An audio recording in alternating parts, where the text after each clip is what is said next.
એક શહેરમાં એક માણસ રહેતો હતો. તે ખૂબ જ લોભી હતો. તેણે સાંભળ્યું હતું કે જો સંતો અને સાધુઓની સેવા કરવામાં આવે તો ખૂબ જ ધન પ્રાપ્ત થાય છે. આ વિચારીને તેણે સાધુ સંતોની સેવા શરૂ કરી દીધી. એક વખત તેના ઘરે મોટા જ ચમત્કારી સંતો આવ્યા. તેમણે તેની સેવાથી પ્રસન્ન થઈને તેને 4 દીવા આપ્યા અને કહ્યું, આમાંથી એક દીવો સળગાવી લેજે અને પૂર્વ દિશા તરફ ચાલતો જા. જ્યાં આ દીવો બુંજાઈ જાય ત્યાંની જમીન ખોદી લેજે. ત્યાં તને ઘણું ધન મળી જશે. જો ફરીથી તને ધનની જરૂર પડે તો બીજો દીવો સળગાવી લેજે અને પશ્ચિમ દિશા તરફ ચાલતો જા. જ્યાં આ દીવો બુંજાઈ જાય ત્યાંની જમીન ખોદી લેજે અને મનગમતી માયા મળશે. જો હજી પણ સંતોષ ન થાય તો ત્રીજો દીવો સળગાવી લેજે અને દક્ષિણ દિશા તરફ ચાલતો જાય. એ જ રીતે દીવો બુંજાઈ જાય ત્યારે જમીન તું ત્યાંની જમીન ખોદીશ તો તને અમર્યાદિત ધન મળશે.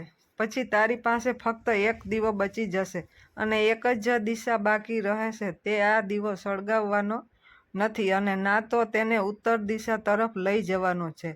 આ કહીને સંતો ચાલ્યા ગયા. લોભી માણસે તરત જ પહેલો દીવો સળગાવીને પૂર્વ દિશા તરફ ચાલવા માંડ્યો. દૂર જંગલમાં જઈને દીવો બુંજાઈ ગયો. તે માણસે તે જગ્યા ખોદી તો તેને પૈસાથી ભરેલો એક ઘડો મળ્યો. તે ખૂબ જ ખુશ થયો. તેણે વિચાર્યું કે આ ઘડો હાલમાં અહીં જ રહેવા દઉં છું, પછી ક્યારેક લઈ જઈશ. પહેલાં મારે જલ્દીથી પશ્ચિમ દિશાનું ધન જોઈ લેવું જોઈએ. આ વિચારીને તેણે બીજા દિવસે બીજો દીવો સળગાવ્યો અને પશ્ચિમ દિશા તરફ ચાલવા માંડ્યો. દૂર એક ઉજ્જડ જગ્યાએ જઈને દીવો બુંજાઈ ગયો. ત્યાં તે માણસે જ્યારે જમીન ખોદી તો તેને સોનાના સિક્કાથી ભરેલો એક ઘડો મળ્યો. તેણે ઘડાને પણ એ જ વિચારીને ત્યાં જ રહેવા દીધો કે પહેલાં દક્ષિણ દિશામાં જઈને જોઈ લેવું જોઈએ. જલ્દીથી જલ્દી વધારેમાં વધારે ધન મેળવવા માટે તે બેચેન થઈ ગયો. બીજા દિવસે તે દક્ષિણ દિશા તરફ ચાલ્યો. દીવો એક મેદાનમાં જઈને બુંજાઈ ગયો. તેણે ત્યાંની જમીન ખોદી તો તેને હીરા મોતીથી ભરેલી 2 પેટીઓ મળી. તે માણસ હવે ખૂબ જ ખુશ હતો. પછી તે વિચારવા લાગ્યો કે જો આ 3 દિશાઓમાં આટલું ધન પડ્યું છે તો ચોથી દિશામાં તેનાથી પણ વધારે ધન હશે.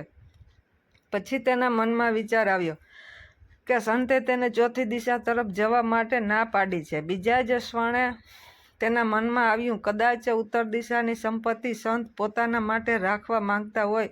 મારે જલ્દીથી જલ્દી તેના પર પણ કબજો કરી લેવો જોઈએ. વધારેમાં વધારે ધન મેળવવાની લાલચે તેને સંતોના વચનોને ફરીથી વિચારવા જ ન દીધા. બીજા દિવસે તેણે ચોથો દીવો સળગાવ્યો અને જલ્દી જલ્દી ઉત્તર દિશા તરફ ચાલવા માંડ્યો.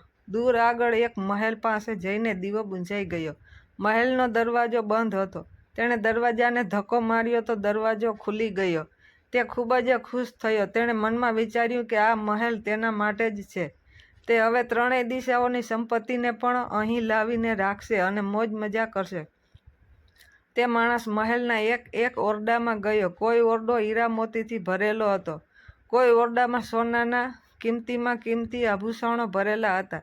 એ જ રીતે બીજા ઓરડાઓ પણ અમર્યાદિત ધનથી ભરેલા હતા. તે માણસ ચકિત થતો જતો હતો અને પોતાના ભાગ્યને શાબાશી આપતો હતો. તે થોડો આગળ વધ્યો તો તેને એક ઓરડામાં ઘંટી ચલાવવાનો અવાજ સંભળાયો. તે ઓરડામાં દાખલ થયો. તેણે જોયું કે એક વૃદ્ધ માણસ ઘંટી ચલાવી રહ્યું છે. લોભી માણસે વૃદ્ધને પૂછ્યું કે તું અહીં કેવી રીતે પહોંચ્યો? વૃદ્ધે કહ્યું, એમ કર, આ જરા ઘંટી ચલાવ, હું શ્વાસ લઈને તને કહું છું. લોભી માણસે ઘંટી ચલાવવાનું શરૂ કરી દીધું. વૃદ્ધ ઘંટીથી દૂર થઈને મોટેથી હસવા લાગ્યો. લોભી માણસ તેની તરફ આશ્ચર્યથી જોવા લાગ્યો. તે ઘંટી બંધ જ કરવાનો હતો કે વૃદ્ધે ચેતવણી આપતા કહ્યું, ના, ઘંટી ચલાવવાનું બંધ ના કર. પછી વૃદ્ધે કહ્યું, આ મહેલ હવે તારો છે, પરંતુ તે ત્યાં સુધી જ ઊભો રહેશે જ્યાં સુધી તું ઘંટી ચલાવતો રહીશ. જો ઘંટી ચલાવવાનું બંધ થઈ જશે તો મહેલ અને તું પણ તેની નીચે દબાઈને મરી જઈશ. થોડી વાર રોકાઈને વૃદ્ધ ફરી કહેવા લાગ્યો, મેં પણ તારી જેમ જ લોભ કરીને સંતોની વાત માની નહોતી અને મારી આખી જવાની આ ઘંટી ચલાવવામાં વીતી ગઈ. તે લોભી માણસ વૃદ્ધની વાત સાંભળીને રડવા લાગ્યો. પછી કહેવા લાગ્યો, હવે મારો આ ઘંટીથી છુટકારો કેવી રીતે થશે? વૃદ્ધે કહ્યું, જ્યાં સુધી મારા અને તારા જેવો કોઈ માણસ લોભમાં આંધળો થઈને અહીં નહીં આવે ત્યાં સુધી તું આ ઘંટીથી છુટકારો નહીં મેળવી શકે. પછી તે લોભી માણસે વૃદ્ધને છેલ્લો સવાલ પૂછ્યો, તું હવે બહાર જઈને શું કરીશ? વૃદ્ધે કહ્યું, હું બધા લોકોને મોટે મોટેથી કહીશ, લોભ પાપનું મૂળ છે.